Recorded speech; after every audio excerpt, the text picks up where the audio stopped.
Hey everybody, welcome back to my channel. So as you can see by the title of this video, I'm talking about my essential 9 today. So what that means is the essential 9 things that I have to do every single day.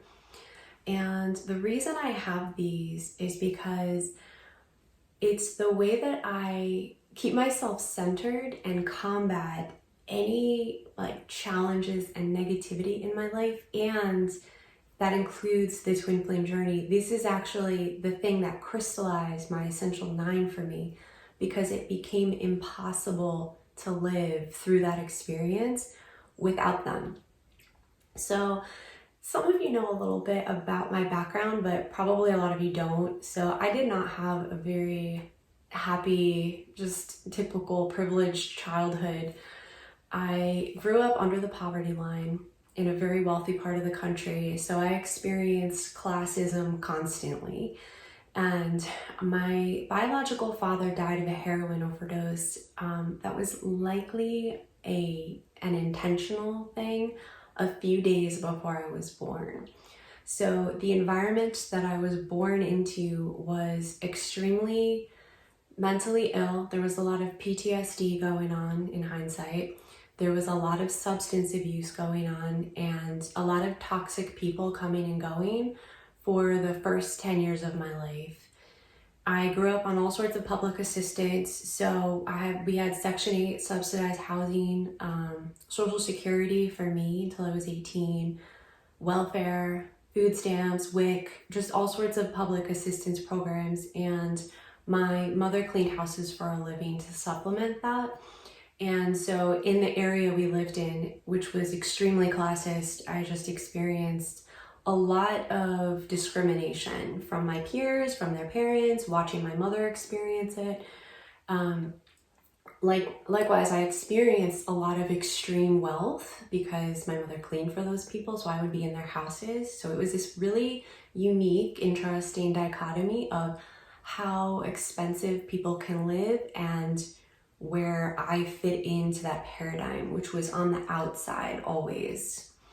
In fact, I had an entire branch of my family that absolutely excluded me, pretty much completely from my infancy on. So that was my experience growing up in a very rich and lacking in diversity town and county.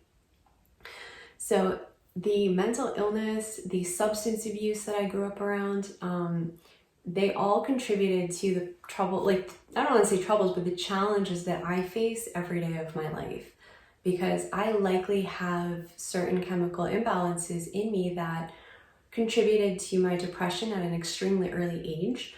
My first bout of depression, I was only 9 years old. And by the time that I was 9, I had lost 4 father figures. So my biological father, obviously. My first stepfather was in my life from the ages of 4 to 9, and he was Moroccan. He was originally from Morocco.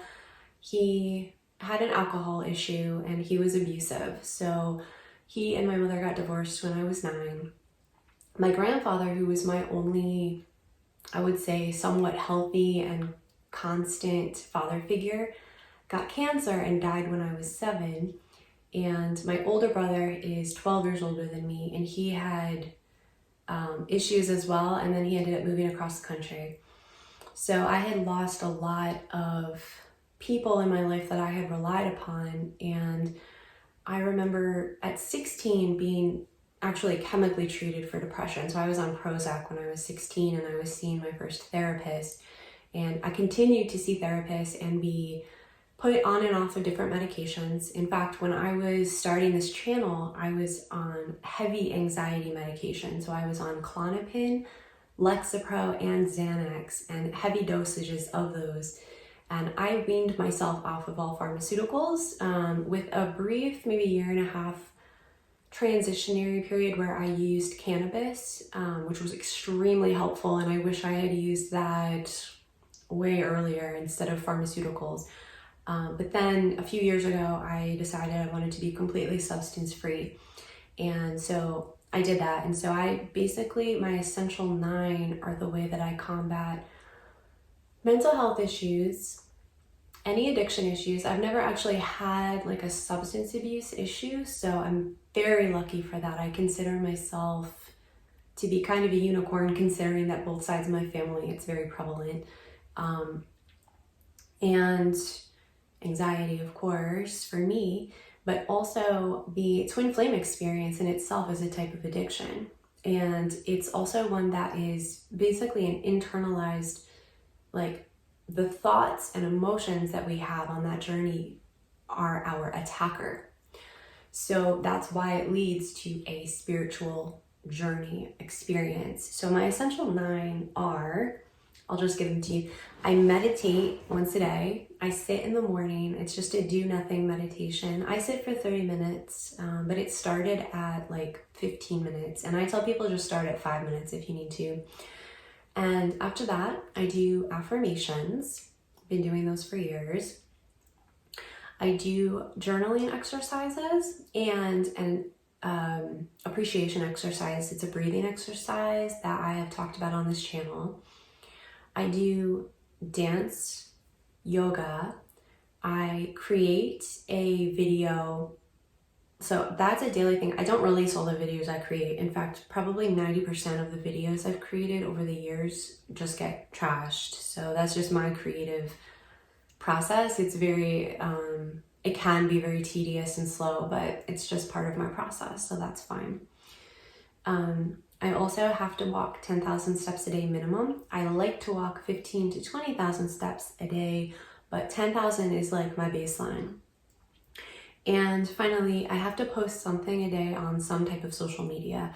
So if it's not YouTube, it's Instagram. If it's not a post, it's like a story on my Instagram, or what it usually is Snapchat.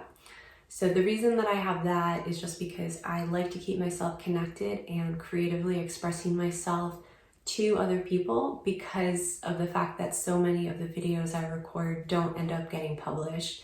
So it's like an extra precautionary thing to make sure I'm constantly creating. And obviously in my life, I have other musts, like I floss every day and stuff, but I don't put that on my essential 9. Because it's just automatic for me. Like my sleep schedule is very specific. I sleep 8 to 4. I wake up at 4 a.m. But again, it's not on my essential 9 because it's just so ingrained in me that I never not do it. So that's my essential 9. I definitely recommend that you come up with an essential, it doesn't have to be 9, but like essential things you do every day, especially if you're on a twin flame journey, because this is the thing that will anchor you no matter what's happening with that physical person, or like either the interacting experience with them or the absence of them, because both of those can be triggering.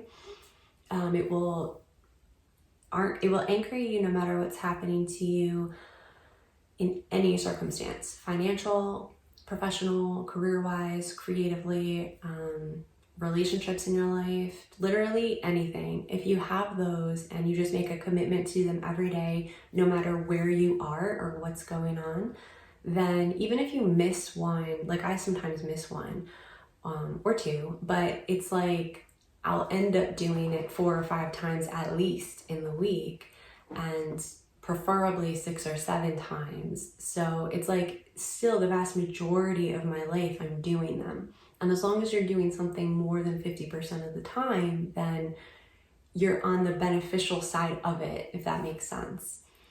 So I also have a like 9 no-nos that I can do a separate video if you guys are interested, but those are mostly dietary. So like no dairy, no gluten, no sugar, no more than 1 cup of caffeine a day, like stuff like that. There's other things on my 9 no-nos. So it's just, there are things that I never allow myself to do. And sometimes I will do them. Like sometimes I'll have dairy. I can have a little bit of dairy. Like I can have Parmesan cheese if I'm having like lentil pasta, but I can't have like a glass of milk or something. But on occasion I'll have one of those things, and it's not like I beat myself up about it. It's just that since they're on my no-no list, I won't do them the next day, right? Like I won't be starting that habit. It'll just be a once and done type of situation. So I hope that helps you guys out. If you have any questions, or if you have an essential 9 list or an essential list that you want to share in the comments, I would be certainly interested. I'm always trying to pick up new and improved habits I can incorporate into my own daily life. And I love you. Please don't forget to subscribe if you're new to my channel, and give this video a thumbs up, and I will see you in the next one. Thank you so much for watching. Bye.